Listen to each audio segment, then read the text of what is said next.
first love sa kanyang high school sweetheart. Si Dr. Reginald Santos ng Diliman Hospital. Wow. Oh, di ba? Kaya nakakalungkot ito eh. Bakit? Kasi hindi niya invite yung tatay niya sa kasal niya. Sa PJ niya.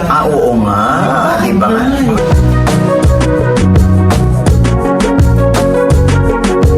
Lumabas nga dyan sa Beth kay Gorgie Rula. Oo, na yun nga, sinagot siya na hindi siya invited sa kasal. Hindi siya in-invite. Issue? Oo.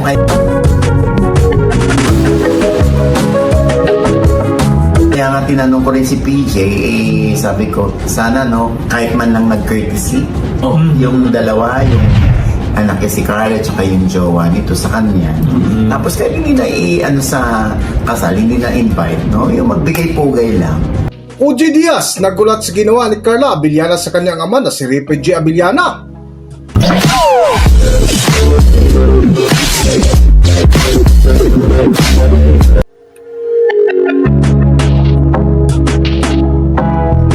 Welcome back to Philippine Celebrity Broadcast. Bago nga magtapos ang taong 2025 ay may pahabol pang chismis ng mga kilalang personalidad sa Philippine celebrity industry na kung saan trending at viral sa social media ang bagong kasal na sina Carla Abellana at ang showbiz boyfriend nito na si Dr. Reginald Santos na kung saan mainit ito sa paksa ni na OG Diaz. Siyempre, di ba, bukod dyan, maganda rin ang pasok ng taon siguro ni Carla Abellana. Bagong kasal siya. Kinasal siya sa kanyang first love sa kanyang high school sweetheart. Si Dr. Reginald Santos ng Diliman Hospital. Wow. Oh, di ba?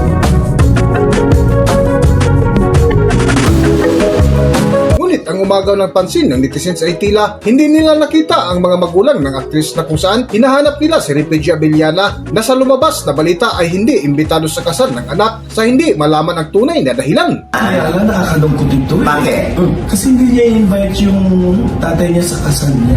Sa PJ niya. Oo nga. Di ba? Lumabas nga dyan sa Beth kay Gorgie Rula. Oo, na yun nga, sinagot siya na hindi siya invited sa kasal. Hindi siya in-invite. Issue? Oo, kaya nga tinanong ko rin si PJ, sabi ko, sana kahit man lang nag-courtesy, yung dalawa, yung anak niya si Carla at yung jowa nito sa kanya. Tapos kahit hindi na sa kasal, hindi na invite, yung magbigay-pugay lang. Di ba? Sabi nga ni PJ, itanong mo na lang sa kanya,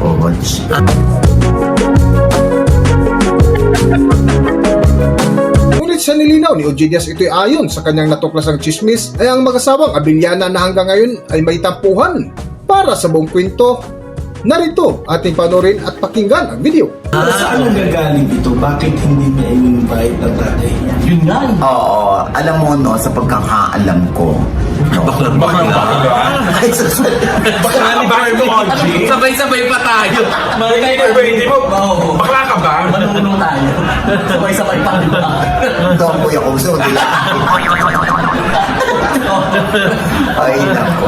Hindi nga, sa pagkakaalam ko, parang yung mag-ina ang may tampo kay PJ. Sa pagkakaalam ko lang, parang hindi pa rin naaayos kasi.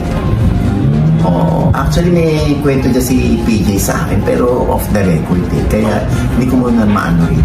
Nakakaloka nga na viral ang post ni Janus Del Prado patungkol ito sa kasal ni Carla Abellana. Yes, at ang nakakaloka, ito yung quote kay Janus. At ang sabi niya, "Cake, ba't mo kami iniwan? Yung cake ang in-order mo pero weak ang ibinigay." Nasinagot naman ni Carla ng masarap naman at fully edible. Pati guest nag-enjoy. Para sa amin, maganda siya at yun ang importante. Sumakay naman ang mga netizens. Sabi nung isa, picture frame na lang ang kulang. Nasinagot naman ni Janus ng tsaka yung mga pangalan ng asawa at anak nung cake na nakasulat sa ribbon. Sabi naman ng isang netizen, hala, bakit pahaba kasi? Sinagot naman ito ni Janus, till death do us part. Ata daw meaning yan. Yung bulaklak talaga sa harap, yung kumumpleto At ang sinabi naman ng isang netizen, itawid na ang mga bata. Nakakaloka, no? Pero maraming humanga kay Carla Abellana dahil hindi ito napikon at sinagot ng seryoso si Janus Del Prado na nagbibiro lang naman.